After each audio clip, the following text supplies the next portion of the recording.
Monte McNair and the Kings did not have interest in those players that I just mentioned. It's just so hard to stomach today, obviously, because last night you get it like, here you go. As if there was any doubt about your team, you're really not as good as we hoped right now, losing to Detroit. So, hey, good to know before the deadline, right? If you're a fan, you look at that, well, all right, yeah, I was hoping that we were better than that, but all right, what are we going to do about it? Well, right now, nothing. And that's just tough to stomach.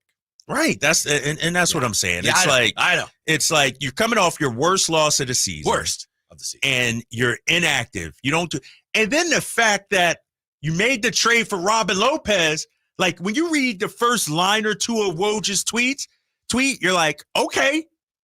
And then you get to the line, but they're going to buy him out and, he's going to be a free agent. And it's like, what are we doing? Like, maybe we didn't get Brooke Lopez, but I would have taken Robin Lopez. Like, I'm disappointed. That's all. Like, I'm disappointed because this is the second straight trade deadline.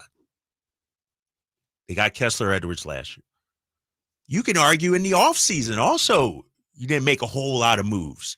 And so it's a little frustrating. Yeah, it is. From the 916, we need to bring back the promo on 1140 that says the Kings are running it back. LOL, Chris, frustrated Kings fan. Also from the 916, I'm done with this team. I'm boycotting the rest of the season. Why do the fans care more about this team than the players and organization? This team is soft and uninspired. I think every single player outside Sabonis should be on the trade block. See you next season. Every single player. Woo! That includes De'Aaron Fox, he's saying too. But that's and Kings fans, I get it. You go to bed angry. And basically, you wake up angry today. Basically, midway through the day, you're like, and you're hanging on to that hope that, well, maybe they'll do something today, right? Exactly. Well, what are we going to do? Nothing. Yeah, nothing. It's tough.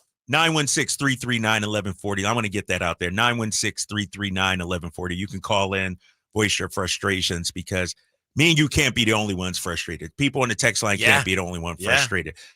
This is a tough day to be a Kings fan right now because frustrated and angry. Yeah, frustrated and angry. You said it. Because everybody else, at least they did something. The buyers we talked about, they're going for it. OKC, they're going for it. Some of these other Phoenix, they're going for it. Dallas, they're going for it. The Kings, right now, we're sort of we're just going to play the long game. The only hope now is the buyout market, but A, there's obviously not a lot of great players available there. And B, for the buyout market, it's like free agency, right? The guy has to want to come. Right, got to want to come here. Yeah. And usually what winds up happening, and fortunately the league has rules now where a team like Boston, because they're so far over the cap, they can't just stockpile and get buyout. But usually what happens is a free agent will say, you know what? Who has the best shot at winning? And I'm going to go join that team. So.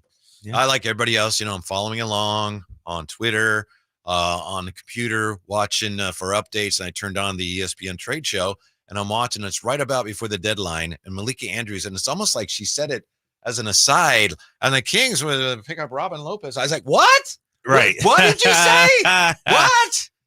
I couldn't believe it.